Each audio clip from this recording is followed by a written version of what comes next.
तो देश के अंदर इतना बुरा हाल हो रहा है राजनेताओं का, आपसे हम इस बात को जानते हैं।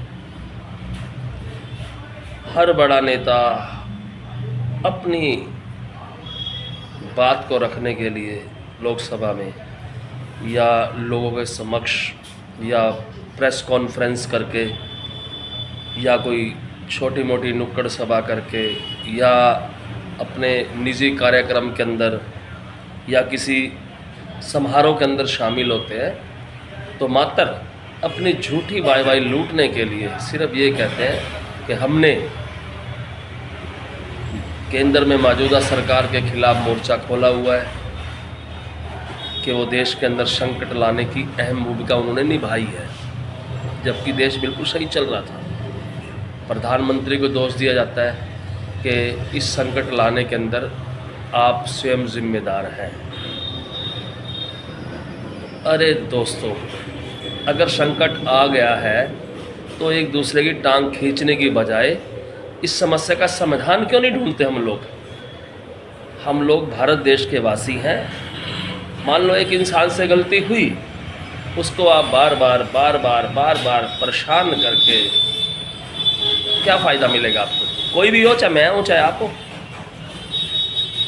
अगर हम इस समस्या को, जो देश के ऊपर संकट छा रहा है, इस समस्या को विपक्ष, पक्ष और अन्य जो छोटे मोटे राजनीतिक दल हैं, अगर वो आपस में बैठ के बातचीत करके इस समस्या का समाधान ढूंढ ले तो अच्छा नहीं होगा? तो देश के हित में होगा, देश का नाम रोशन होगा कि सभी मौजूदा सरकार, विपक्ष और पक्ष के लोग जो भी हैं सरकार के साथ खड़े हैं, कंधा से कंधा मिलाकर देश पे आंच नहीं आने देंगे, देश की जनता को परेशान नहीं होने देंगे। लेकिन ऐसा कोई नहीं सोच रहा। ये दुर्भाग्य की बात है। बड़े बड़े नेता मेज़ थपथपा रहे हैं सांसद के अंदर। मैं फिर बार बार एक बात को रिपीट कर रहा हूँ, छोटी वाहवाही लूटने की बजाय लोगों की भावनाओं को समझो। अरे सरकार तो 5 साल बाद बदल जाती है, लेकिन हम लोग समाज में रह रहे हैं, हम तो नहीं बदल रहे। ठीक है, आपका पेशा राजनीतिक का है, लोगों को गुमराह करने का है, लोग गुमराह हो रहे हैं, आप कर रहे हो। मेरे कहने का भाव ये है दोस्तों, इन राजनेताओं को आप सबक सिखा सकते हो, अच्छे वाला सबक। जब ये राजनेता आए, आप इनकी बात ना सुनो, इग्नोर करो इनको। अगर आप इनको इग्नोर करोगे तो आपका वजूद बढ़ेगा, आपका जज्बा बढ़ेगा, आपको लोग पूछेंगे। अगर आप तलवे चाटते रहोगे इसी तरह राजनेताओं के आगे पीछे घूमते रहोगे तो उनको कोई फ़र्क नहीं पड़ता। देश में संकट आए या ना आए, देश के अंदर गैस की कमी हो या कालाबाजारी हो, देश के अंदर तेल की कमी हो या ना हो, क्योंकि राजनेता हैं ये तो अपनी व्यवस्था कर लें खुद, लेकिन मरेगा कौन? गरीब, बीच का परिवार, मझला परिवार जिसको हम बोलते हैं, मीडियम परिवार, वो मरेगा। या गरीब तबका जिसको ताज़ा कमाना है, ताज़ा खाना है। लेकिन राजनेता को कोई फ़र्क नहीं पड़ता। ये मैं आपको बिल्कुल हकीकत बता रहा हूँ। एक दूसरे की टांग खींचने पे लगे हुए हैं। दोस्तों, आप स्वयं समझदार हैं, इस बात को अमल में लाओ और अपने आप को देश के हित में रखो।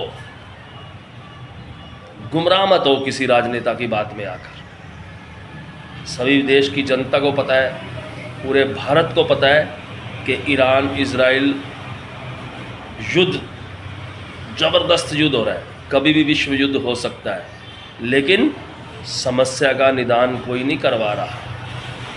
सब के सब मज़े ले रहे हैं, जो होगा देखी जाएगी, जो होगा देखी जाएगी। भाषण दे रहे हैं लोकसभा के अंदर बैठकर कि हमारा 60% जो कच्चा तेल ईरान के रास्ते से आता है, 50% हमारी गैस ईरान के रास्ते से आती है। भैया ये बात सबको पता है कि हमारा देश ईरान के साथ खड़ा है या उनकी हेल्प कर रहा है। अभी पीछे हमारे देश ने ईरान के साथ दवाइयाँ भेजी हैं मेडिकल, अच्छा कार्य किया ना। तो अगर कोई देश संकट में है उसकी हेल्प करनी चाहिए, ना कि अपने ही देश में मौजूदा लोगों की टांग खींची जाए। तो दोस्तों, अगर आपको मेरी बात अच्छी लगती है तो मुझे कमेंट बॉक्स में लिखें, अगर आपको मेरी बात बुरी लगती है तो भी लिखें। देखो दोस्तों, हर भारत के अंदर हर नागरिक का अधिकार है वो अपना पक्ष रखे। अगर कोई आपको अच्छा लग रहा है आप उसको अच्छा लिखें, अगर बुरा लग रहा है बुरा लिखें, तब आपका वजूद का पता चलेगा कि आपके अंदर वजूद है। आप समाज के अंदर आईना दिखाने वाले एक शख्सियत हैं। जोर जोर के बोलना, लोकसभा के अंदर मेजे थपथपाना,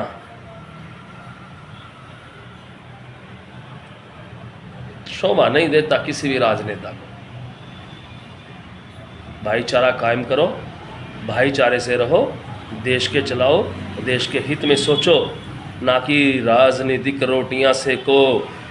नेताओं जी, मैं आपसे हाथ जोड़ के अपील कर रहा हूँ, कोई भी नेता है, चाहे वो कांग्रेस का है, चाहे आपका है, चाहे बीजेपी का है, कोई भी XYZ, जितने भी राजनीतिक दल हैं, उनसे मेरा आह्वान है, अपील है हाथ जोड़ के कि देश के ऊपर राजनीतिक रोटियां न सेक कर भाईचारा कायम करें, अखंडता की मिसाल दें, तब देश उन्नति करेगा। नहीं तो हमारा देश का क्या हाल है आप स्वयं जानते हैं, अच्छी तरह जानते हैं। तो दोस्तों, मेरा आपसे अनुरोध है कि आप मेरे चैनल को सब्सक्राइब करें, लाइक करें और मेरी वीडियो को आगे आगे भेजें ताकि राजनेताओं की पोल खुल सके, आप उनको समझ सको।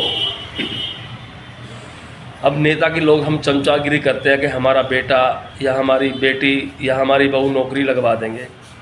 अरे भैया, सरकार का जो सिस्टम है उस हिसाब से चलता है, लेकिन आज नौकरी बिना पैसे की मिल रही है, वो भी उसके टैलेंट्स पे, गट्स पे। तो राजनेताओं को ऐसा नहीं करना चाहिए और ना ही हमें उनकी बातें माननी चाहिए। अपने बच्चों को प्रेरणा दे कि अच्छा पढ़ लिखे, अच्छे से पढ़े, ताकि अगर वो सरकार अगर कोई एग्ज़ाम लेती है उस एग्ज़ाम में पास हो और उसको तत्काल सरकारी नौकरी अपने आप मिल जाए। पहले कुछ और सिस्टम था, आज समाज का कोई और सिस्टम बन गया है। तो इसलिए दोस्तों, आपको एक बार फिर नमस्कार, जय हिंद। अगर मेरी बात फिर से कह रहा हूँ मैं, अच्छी लगे तो मुझे ज़रूर बताओ, बुरी लगे तो भी बताओ। मैं आपका दोस्त पवन, नमस्कार।